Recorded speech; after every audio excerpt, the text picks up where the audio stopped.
Hello everyone. In our last lecture, we have found the condition of maxima and minima in Newton ring experiment.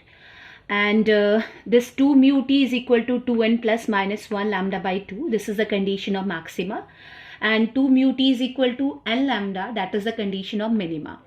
Now, as we have seen there, that interference pattern in Newton ring experiment, that will be in the form of concentric circles or rings. So here we will try to find out the diameter of bright rings and dark rings. So first we will try to find out the diameter of bright ring here.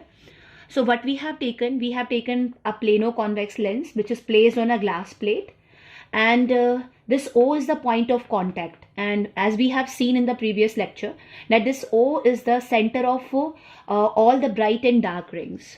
So let from point O at a distance Rn, at this point E, we are getting nth maxima.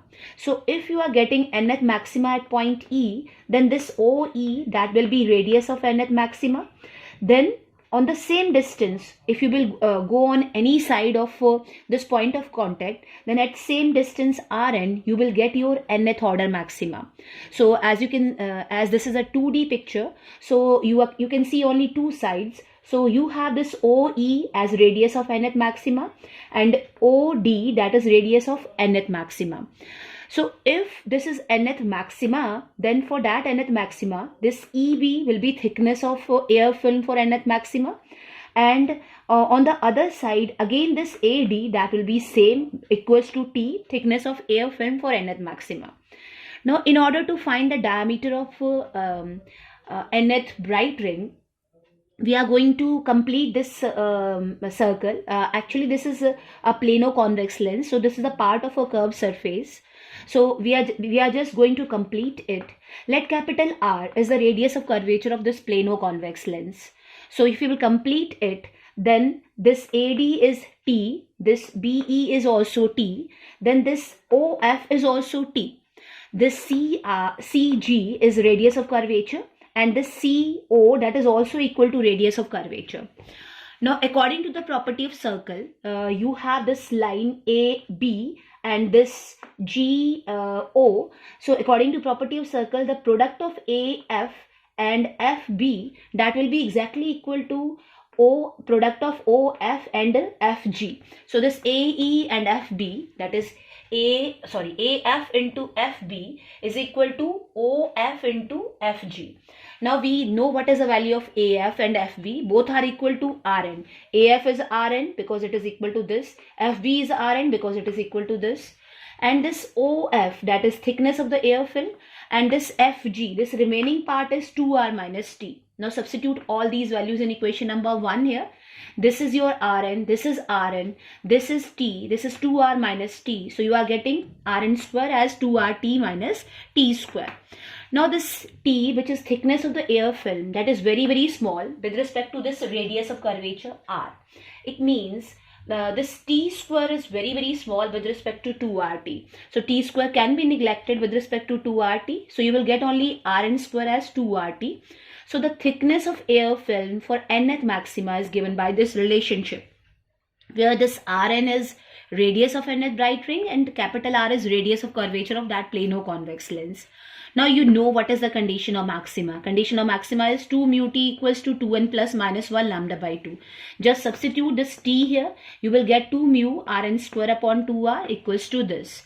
So after solving, you are getting Rn square, and Rn radius is half of diameter. So Rn square will be dn square upon 4. That is equal to this. So diameter is equal to under root 2 into 2n plus minus 1 lambda r upon mu. So this is the expression for diameter of nth bright ring. If there is air between plano-convex lens and glass plate, then the refractive index of air is 1. So this factor will give you 1.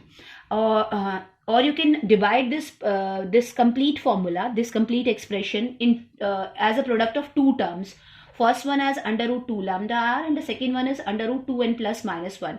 Since each and every factor in this one is constant, so that constant is written as k here, and the remaining one is 2n plus minus 1.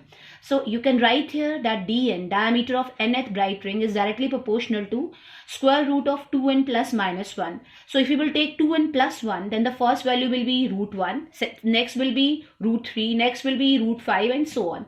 It means diameter of bright rings in reflected system is proportional to square root of odd natural number. So this is the case of bright rings. Now we can adopt a similar method to find the diameter of dark rings. Now suppose this E is the point of nth minima or nth dark ring, then this Rn now in that case will be the radius of nth minima, and you know what is the condition of minima, that is 2 mu t equals to n lambda. So in that case you will substitute the value of thickness for nth minima, which will be same Rn square upon 2r. Now instead of Rn, just to differentiate it from bright rings, we are writing here Rn dash square. Just solve it and you are getting that diameter of nth dark ring is under root 4n lambda r upon mu.